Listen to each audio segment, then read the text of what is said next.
வணக்கம். இன்னைக்கு ஒரு வீக்கெண்டில் மகாபலிபுரத்தில் ஒரு காலை வேலையில் அமர்ந்திருக்கோம். வழக்கமாக ஒரு 2 வீக்ஸாகவே போட்ட பிளான் தான். தெளிவாக ப்ரிப்பேர் பண்ணி ஒவ்வொரு சிற்பமும் பார்க்கணும் அப்படின்னு வந்தோம். அப்படியே பொறுமையாக பார்த்துக்கிட்டு தான் இருக்கோம். இந்த இடத்துல யாருமே இல்லை, அதான் சின்னதாக ஒரு பதிவு பண்ணலாம் அப்படின்னு சொல்லிட்டு. பொதுவாக ஒரு அரசர்கள், ஒரு பேரரசர்கள் இருந்தாங்கன்னா அவங்களுடைய கலைப்பங்களிப்பு வச்சு தான் அவங்களுடைய வரலாற்றில் அவங்க இடம் நிலைப்படுதுன்னு கூட சொல்லலாம். அப்படி ஒவ்வொரு முக்கியமான அரசர்களுக்கும் ஒவ்வொன்று இருந்திருக்கு. வந்து விஜயநகர காலத்துக்கு இருக்கு, செப்பு திருமேனிகள் காலம்னு நம்ம சோழ காலத்தை வரைய இருக்கிறோம். அப்படி பல்லவர் காலத்தோடைய மிக முக்கியமான பங்களிப்பா நம்ம தாராளமா மாமல்லபுர கலை செல்வங்களை சொல்லலாம்னா தாராளமா சொல்லலாம் தான்.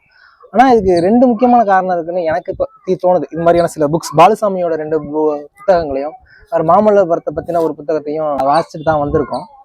அப்போ இவ்வளவு தொடர்ந்து இதை பயணம் பண்ணும்போது 2 விஷயம் தோணுது.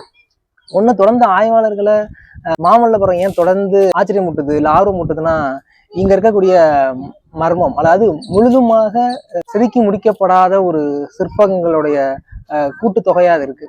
அதனால இது ஏன் அப்படிங்கிற கேள்வி எல்லாத்துக்குமே இருக்கு. அப்புறம் கால குழப்பம் இருக்கு. அப்புறம் வடக்குல எப்படி குப்தர் காலமும் தெற்குல எப்படி பல்லவர் காலம்னு சொல்றாங்க. இந்து மதத்தோட புத்தெழுச்சியா இருக்கலாம். மற்றும் சுவாரஸ்யமா சொல்லணும்னா சிற்பிகளுக்கு இல்லை அப்ப இருந்த கலைஞர்களுக்கு இருக்கக்கூடிய விரிவான சுதந்திரம் இருந்திருக்குன்னு தோணுது. அதனால விதவிதமா பண்ணி பார்த்திருக்காங்க. இப்போ அது மாதிரி ஒரு சிற்பத்துல நம்ம இருக்கோம். பாலுசாமி இந்த நூல்ல ஒரு இடத்துல சொல்றாரு, அர்ஜுன தபச ஒட்டியே இருக்கு இந்த சிற்பம் இல்லையா. அந்த யானை கீழே இருக்கக்கூடிய யானை குட்டிகள், அந்த மிருகங்களுடைய முகங்கள், இது எல்லாமே அர்ஜுன தபச ஒட்டியே இருக்கு. அப்போ ஒரு கலை செல்வம் நம்ம முக்கியமா நினைக்கிறது அர்ஜுன தபஸ் தான் நமக்கு முதல்ல ஞாபகம் வரும் மாமல்லபுரம்னாலும். ஆனா அதுக்கு முன்பாகவே இது மாதிரி பல சின்ன இடங்கள்ல பண்ணி பார்த்திருக்காங்க. முக்கியமா அந்த மாமல்ல புலிக்குகையும் கிருஷ்ண மண்டபம் அப்படிங்கிற பாலுசாமியோட இந்த நூல்ல மிக விரிவா சுவாரஸ்யமான தகவலோட இதை சொல்லியிருக்காரு.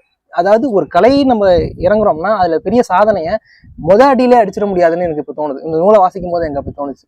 வெவ்வேறு விதங்கள் பண்ணி பார்த்திருக்காங்க. இப்ப இது மாதிரியான பல இடங்கள்ல பண்ணி பார்த்ததுக்கு தடங்கள் இருக்கு. அது இந்த நூல்ல முக்கியமா சொல்லியிருக்காரு. அதை மட்டும் பகிர்றதுக்கான ஆசைப்பட்டேன். நன்றி.